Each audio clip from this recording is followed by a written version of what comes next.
दोस्तों नमस्कार, कैसे हैं आप सभी। मैं मनदीप आप लोगों के लिए आज का नया एपिसोड लेकर आया हूं। आप लोगों ने अभी तक अगर हमारे सुकून एफएम चैनल को सब्सक्राइब नहीं किया है तो दोस्तों जरूर कर लें। साथ ही मैं आपको एक नई खुशखबरी भी देना चाहता हूं। हम 1 या 2 तारीख से हमारी नई कहानी लेकर आ रहे हैं और नई कहानी इसी कहानी के तरीके से बड़े ही इंटरेस्टिंग कहानी है। दोस्तों आपको वो कहानी बहुत अच्छी लगेगी, मुझे पता है, और मैं चाहता हूं कि आप अपने चैनल सुकून एफएम को ज़्यादा से ज़्यादा सब्सक्राइब करें। दोस्तों हमारे पास इतना पैसा नहीं है कि हम ज़्यादा से ज़्यादा प्रमोशन कर सकें। मेरा प्रमोशन सिर्फ आप लोग ही कर सकते हैं। मैं आपसे यही रिक्वेस्ट करता हूं कि अगर जब भी आप हमारी कहानी देखें तो कहानी को अपने व्हाट्सएप ग्रुप्स में एक बार जरूर से जरूर शेयर कर दें और कहानी सुनकर एक लाइक जरूर कर दें और एक प्यारा सा कमेंट भी जरूर करें। जैसा कि कल हमने देखा, इशिका विक्रांत के साथ वहां हॉस्पिटल में दादाजी से मिलने के लिए आ गए थे और दादाजी ने उनके सामने डिमांड रख दी थी कि उनको उन दोनों से एक बच्चा चाहिए, और एक नहीं, उनको तो बच्चे चाहिए, पोते और पोतियां। लेकिन विक्रांत को यह बात अच्छी नहीं लगी। वो उनसे गुस्सा भी हो गया था और वो वहां से बाहर आ गया था। इशिका को लगा था कि ये बात तो गलत है, लेकिन वो कर भी क्या सकती थी। वो बस इतना ही कह रही थी कि वो कोशिश करेगी अगर विक्रांत मानेगा तो। चाहती वो भी नहीं थी कि वो विक्रांत के साथ संबंध बनाए और उसके साथ कोई बच्चा पैदा करे, क्योंकि उनके एग्रीमेंट में कोई ऐसी बातें लिखी नहीं हुई थी। उनका एग्रीमेंट बस इतना ही था कि वो दोनों शादी करेंगे और कुछ टाइम के बाद वो एक दूसरे से अलग हो जाएंगे। इशिका ने बाबा जी को कह दिया था कि वो उनसे फिर मिलने को आएगी।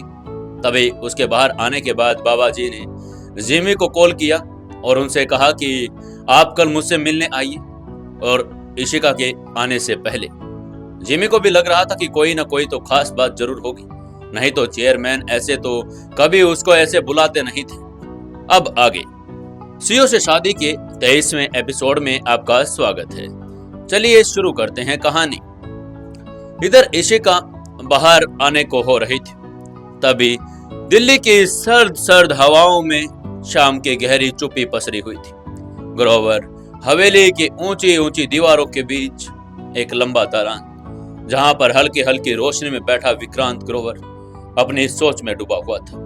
उसका चेहरा गंभीर था, आंखों में थकावट और उलझन दोनों का साया छाया हुआ था। सामने रखी जो वेटिंग कुर्सी थी उसके ऊपर वो टिक कर बैठा हुआ था, जैसे अपने मन के तूफान को काबू में करने की नाकाम कोशिश कर रहा। तभी इशिका अरोड़ा वहां से बाहर आई। उसके चाल में नरमी थी और चेहरा उसका बिल्कुल भाव शून्य था। उसके चेहरे पर कोई एक्सप्रेशन भी नहीं था। उसने एक नजर विक्रांत की ओर देखा और उसके पास से चलकर गई और वहीं जाकर बैठ गई। उसने उसे कहा कुछ नहीं। उसकी आंखों में न तो कोई आक्रोश था, न ही कोई शिकायत।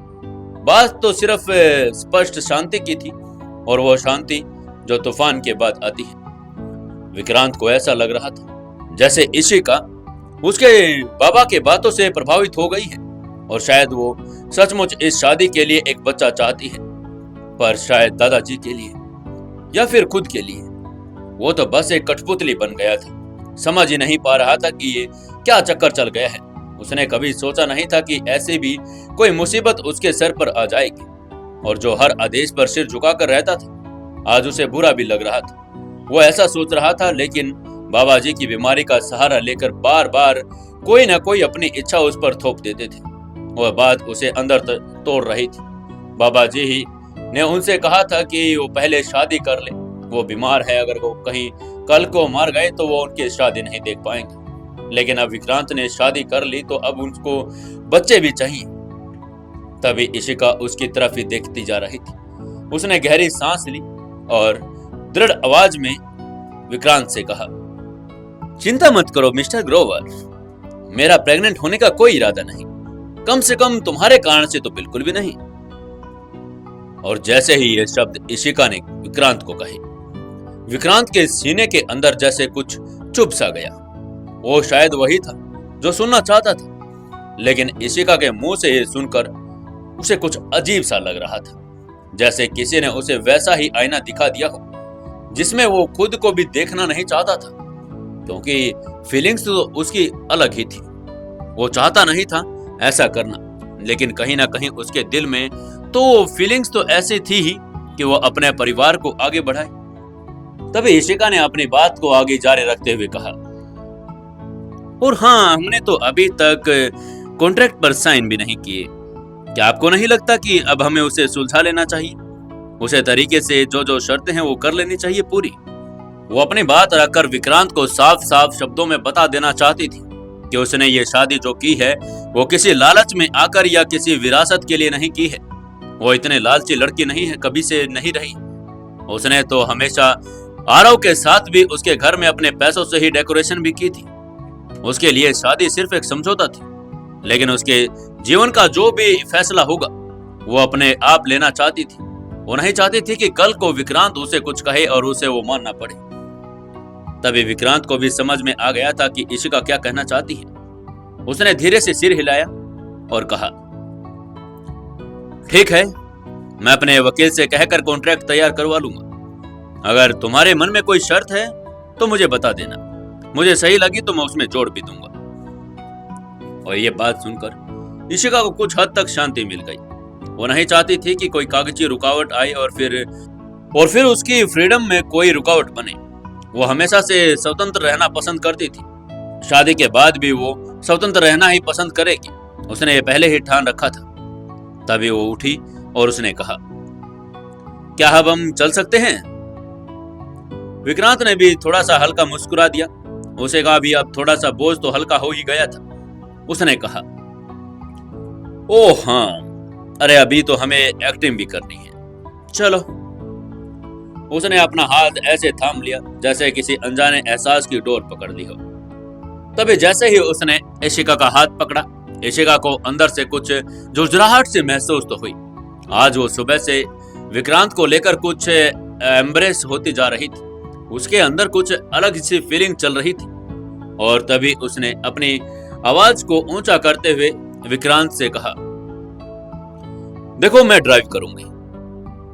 और ये सुनते ही विक्रांत को कुछ अलग सा लगा।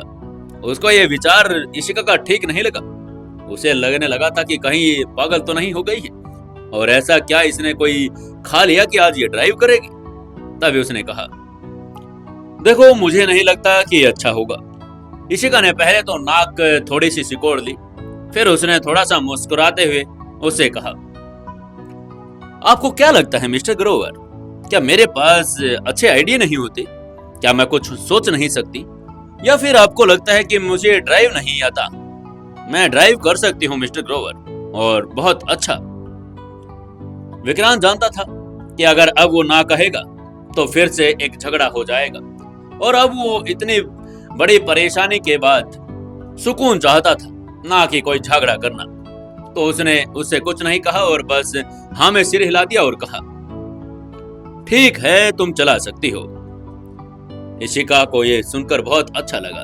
तभी उसने विक्रांत से चाबी ले ली और बाहर आकर वो लोग गाड़ी में बैठ गई। इशिका ने गाड़ी स्टार्ट की और बहुत धीमी धीमी गति से गाड़ी चलाती रही। वो सड़क से ज्यादा अपने विचारों में खोई हुई थी।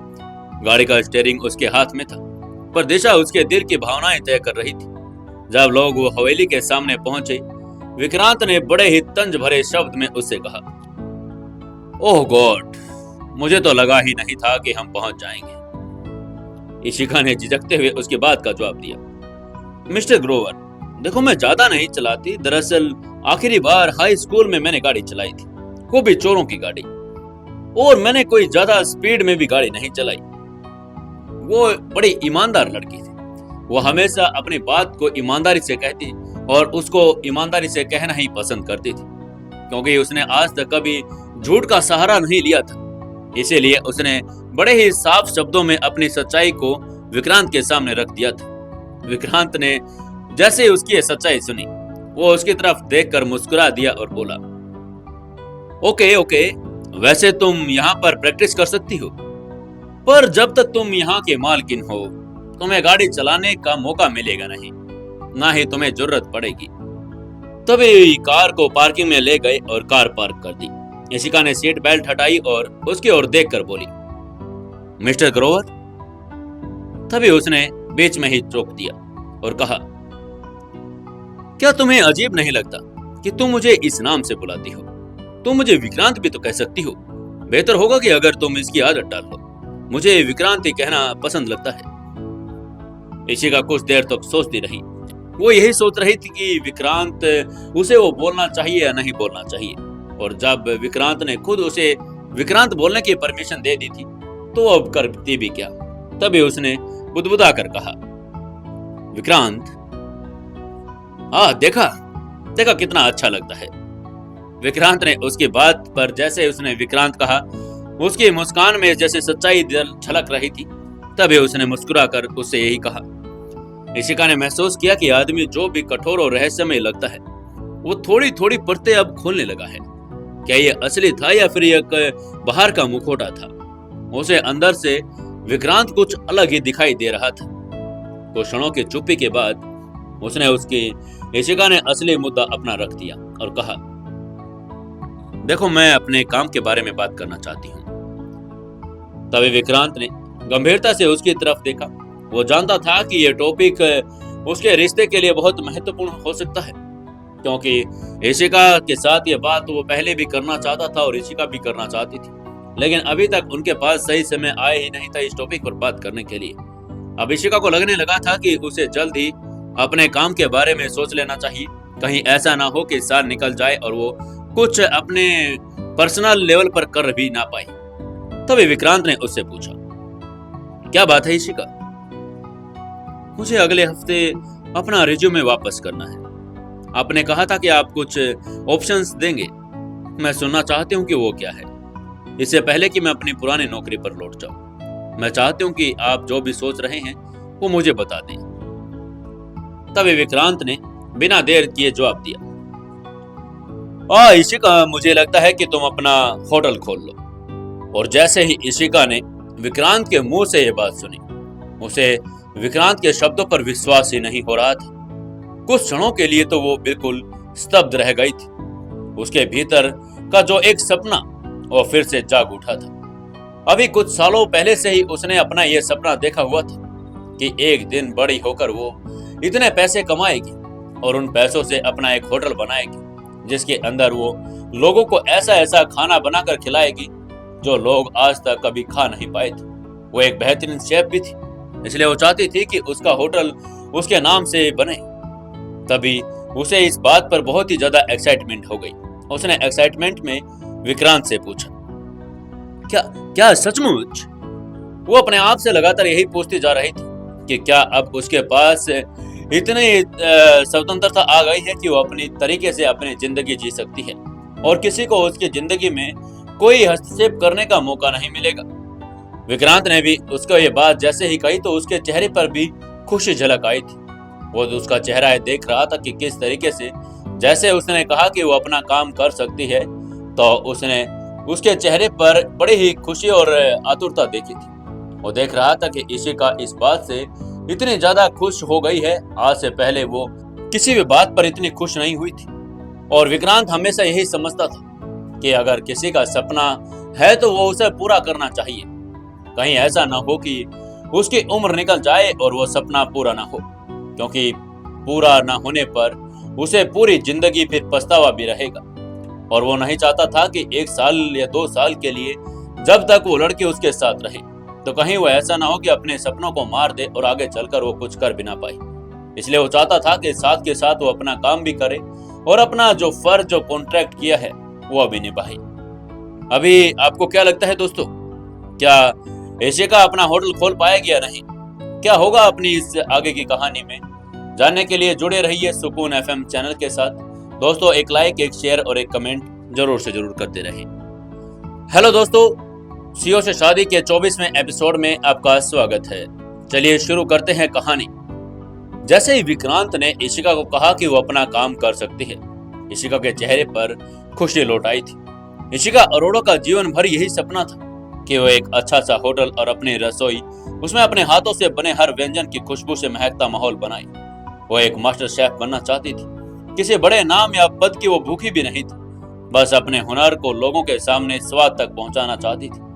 लेकिन जैसे ही उसके पास थोड़ी बहुत पैसा इकट्ठा होता, उसकी चाची अचानक आ जाती और किसी न किसी बहाने से सारे पैसे उससे मांग कर ले जाती। हर बार उसके सपने की ताश की इमारत बिखर जाती और जब भी अपने सपने को बुनती, एक न एक इंसान कभी ऐसा आ जाता, कभी ऐसी सिचुएशन आ जाती कि उसको वो अपना सपना बिखरता हुआ नजर आता। जैसे उसने विक्रांत से सुना तो उसने हर एक चीज का एक एक करके हिसाब लगाना शुरू कर दिया था और जैसे उसने हिसाब में देखा कि उसने जो एजुकेशन लोन लिया हुआ था उसकी लास्ट किस्त भी अब वो भर चुकी थी। उसे लगा था कि अब उसका सपना बिल्कुल करीब आ गया है, लेकिन उसका ये सपना अब तब भी जब बस 2 महीने ही बाकी थे, वो चाची फिर आ धमकी। इशिका के चेहरे पर बस एक थकी हुई मुस्कान थी, आंखों में वही पुरानी लाचारी। उसने उन्हें धीमी आवाज में कहा था, चाची मेरे पास पैसा नहीं है। ये बात उन दिनों की है जब 2 महीने उसके कॉलेज के रह गए थे और उसने बेचारी ने कॉलेज के दिनों में भी अपने पढ़ाई का खर्च उठाने के लिए साथ साथ में बहुत जगह पर नौकरी भी की थी। जब उसने देखा कि अब उसके लास्ट जो किस्त है, इंस्टॉलमेंट है, वो भरने बाकी है, तभी उसकी चाची उसके पास आई और किसी बहाने से उसके पास पैसे लेकर चली गई। वो इतनी गरीब हो गई थी जितना कोई हो भी नहीं सकता। जो कुछ भी बचा था वो शादी के लिए एक ड्रेस और फूल खरीदने में लग गया था, लेकिन वहां पर भी उसको किसी का कोई साथ नहीं मिला। उसने वो ड्रेस बड़े ही चाव से खरीदी थी कि आरव उसे शादी करेगा, लेकिन आरव उस दिन शादी में आया भी नहीं और उसकी जिंदगी किसी और के साथ जुड़ गई। आज उसे समाज की उम्मीदें और रिश्तेदारों की टोका टोकी पर जैसे कोई आत्मा से बोझ सा बन गया था। अब वो किसी पर विश्वास नहीं कर सकती थी, ना ही किसी रिश्तेदार पर, ना ही किसी ऐसे अपने पर जिसके साथ वो कभी प्यार पर रही थी। इशिका को अपनी किस्मत पर यकीन नहीं हो रहा था। जब विक्रांत ने उससे कहा था, तुम्हें क्या लगा मैं तुम्हें होटल खोलने का सुझाव दूंगा और तुमसे उसकी कीमत वसूल करूंगा? क्या तुम्हें ऐसा लग रहा है कि मैं तुम्हें पैसा लगाने के लिए कहूंगा? ये सुनकर इशिका की आंखें चौड़ी हो गई। आज तक उसे इतना दिलासा देने के लिए और उसका साथ देने के लिए कोई आगे बढ़कर आया नहीं था, जो उससे कहे कि बेटा तू जो करना चाहे वो कर ले, पैसे की चिंता मत कर, पैसे हमारे पास हम लगा देंगे। तभी उसने बिल्कुल स्तब्ध होकर विक्रांत से पूछा, विक्रांत क्या तुम ये कह रहे हो कि तुम पैसा खुद लगाओगे? विक्रांत ने बड़ी ही दृढ़ता भरी आवाज में कहा, हाँ इशिका, इसमें कोई शक नहीं है कि तुम्हें कोई भी परेशान होने की जरूरत नहीं। जो भी पैसा लगेगा वो मैं लगाऊंगा। तुम्हें बस ये फोकस करना है कि तुम्हें उस चीज को किस तरीके से अरेंज करना है और तुम्हें बहुत मेहनत करनी है अपने काम को करने में। उसकी निगाहें कार के डैशबोर्ड पर गई तो उसने देखा उसे काम पर लौटना था और जैसे उसकी उंगलियों के बीच में रेत की तरह फिसल रहा था समय। विक्रांत को लग रहा था कि यह बहुत लेट हो रहा है। तभी विक्रांत ने अपनी घड़ी की ओर देखते हुए उससे कहा, क्या हम रात के खाने के बाद इस पर बात करें? मुझे अभी निकलना होगा, क्योंकि उसे पता था कि अगर वो बातें करते करते उसके साथ रहा तो कब 2 घंटे 3 घंटे बीत जाएंगे पता ही नहीं चलेगा। और उसे ऑफिस में काम करने भी जाना था और उसके लिए अपना काम प्रायोरिटी थी। वो कभी भी अपने ऑफिस के लिए बंक नहीं मारता था और ना ही कभी जी चुराता था। इसलिए वो चाहता था कि ये बातें तो शाम को भी हो जाएंगी। इसलिए उसने उससे कहा था कि शाम को हम बातें कर सकते हैं। इशिका को भी कुछ ऐसा ही लगा। तभी उसने हल्के से उससे पूछा, विक्रांत, क्या आप रात के खाने पर घर आएंगे? उसकी आवाज में आग्रह था। वो चाहती थी कि विक्रांत आज रात का खाना उसके साथ खाए, वो जल्दी से ऑफिस से घर आ जाए।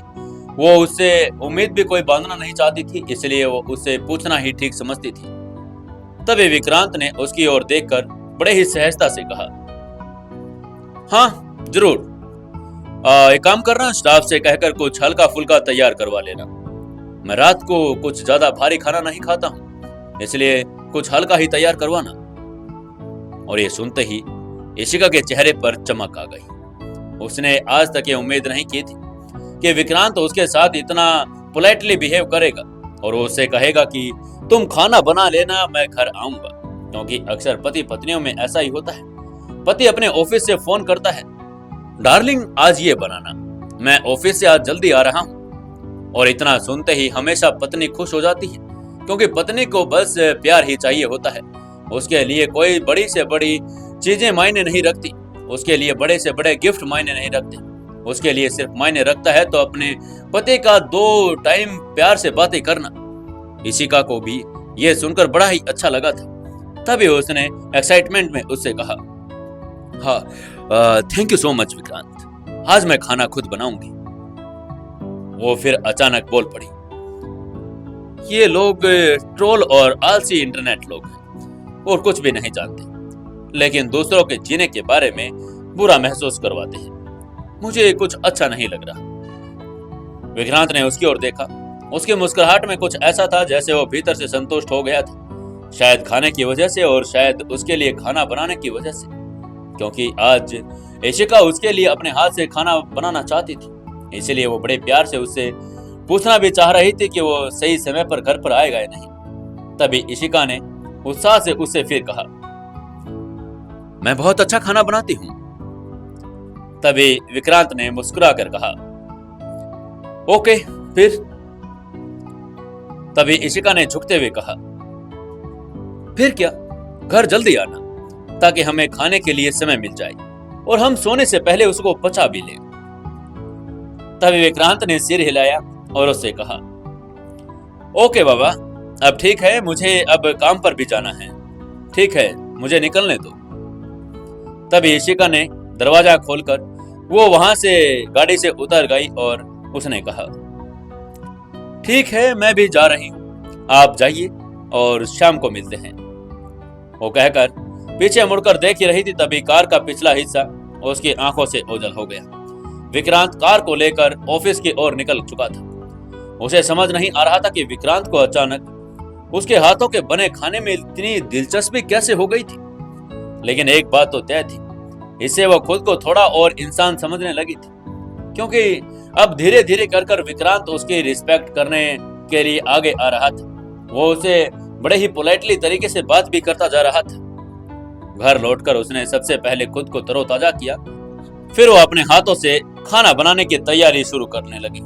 आज वो ऐसा खाना बनाना चाहती थी जैसा कि किसी 7 स्टार होटल में भी नहीं मिलता होगा। वो आज ये साबित करना चाहती थी कि इशिका सच में एक जादूगर ही है। खाने के मामले में उससे ऊपर कोई भी नहीं है। और आज तो वो बहुत ज्यादा खुश भी थी।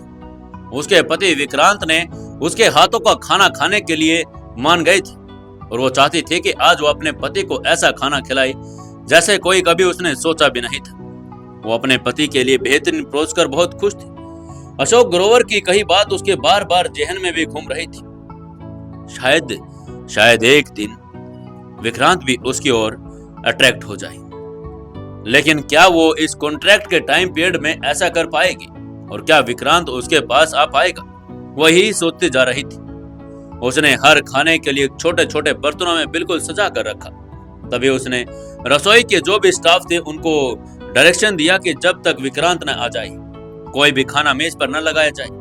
उसने कुछ साधारण सा पहन रखा था, चेहरे पर हल्की नमी और होठों पर एक बाम की परत भी थी, अभी जो उसने सुबह लगाई थी। तब वो मुख्य कक्ष में आ गई। जब से वो इस घर में थी उसने शायद ही कभी टीवी देखा था, और जब उसने समय देखा तो अब शाम के 7 बज चुके थे। रात का खाना तो कम से कम एक बार तो खाया जाना ही चाहिए ताकि पाचन क्रिया भी संतुलित रहे। लेकिन अभी तक विक्रांत ने कोई फोन नहीं किया था और ना ही अभी तक उनका कोई पता था कि वो कब आएंगे। कहीं ऐसा ना हो कि वो देर से आई। वो वहां पर आकर सोफे पर बैठ गई ताकि टेलीविजन की स्क्रीन और आने जाने वाले गलियारों पर दोनों पर नजर रख सके।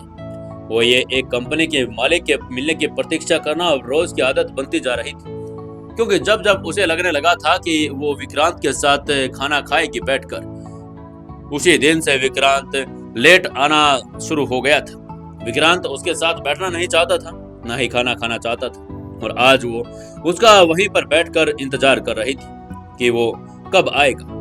उसने टीवी पर एक नाटक का चैनल चला दिया और जिससे वो उसके ध्यान में भी मगन रहे, लेकिन उसका ध्यान और उसके कान दरवाजे पर सदे हुए थे।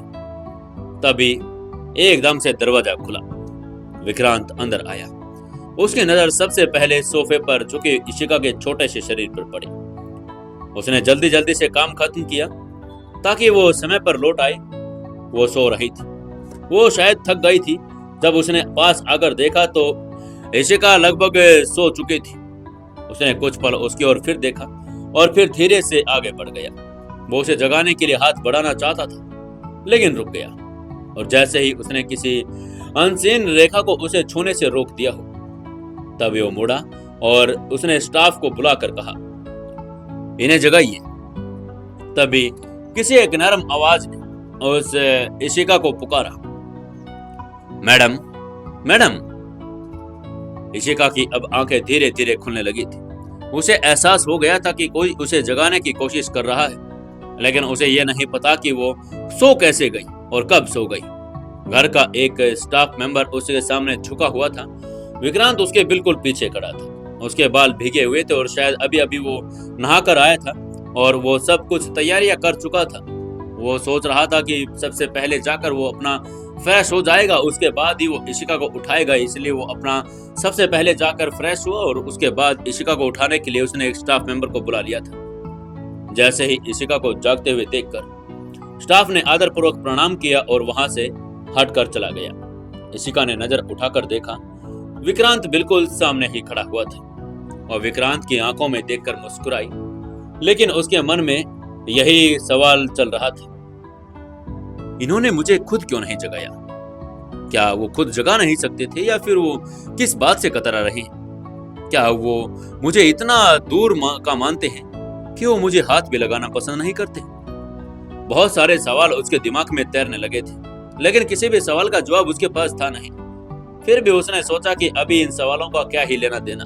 उसने अपने दिल की गहराइयों में इन सवालों को दबा दिया और पूरे ही प्यार के साथ खड़ी हो गई। उसने अपनी आंखें रगड़ी और विक्रांत की तरफ देखा। विक्रांत ने भी उसकी तरफ देखते हुए उससे कहा, आई एम सॉरी, मैं लेट हो गया, काम में बहुत बिजी था। इशिका को समझ ही नहीं आ रहा था कि ये इंसान जो इतना खड़ूस रहता था और इतना आज बदल कैसे गया था। वो उसे सॉरी मांग रहा था। तभी इशिका ने सादगी में कहा, ओह इट्स ओके, कोई बात नहीं। मैंने सोचा कि मैं कुछ नाटक करते हुए तुम्हारा इंतजार करूंगी, लेकिन पता ही नहीं चला मुझे इतनी गहरी नींद आ गई, मैं सो ही गई। मैं तो नाटक देख रही थी। उसका यह वाक्य भी अधूरा रह गया क्योंकि ये बात करने का समय नहीं था, खाने का समय था और शायद एक नए आगे की प्लानिंग भी करने का समय था। तभी उसने मेज की तरफ इशारा किया और कहा, क्या हम चलें? विक्रांत ने सिर हिलाया और उसके साथ वो आगे बढ़ गया। क्या लगता है आपको, क्या आज खाने के बाद इशिका अपने काम की बात को आगे विक्रांत के साथ बढ़ा पाएगी? क्या उसका होटल खुलेगा या नहीं? जानने के लिए जुड़े रहिए अपनी इस कहानी के साथ। दोस्तों, कहानी पर ज्यादा से ज्यादा लाइक करें, शेयर करें और कमेंट जरूर करते रहें और चैनल को सब्सक्राइब करना ना भूलें।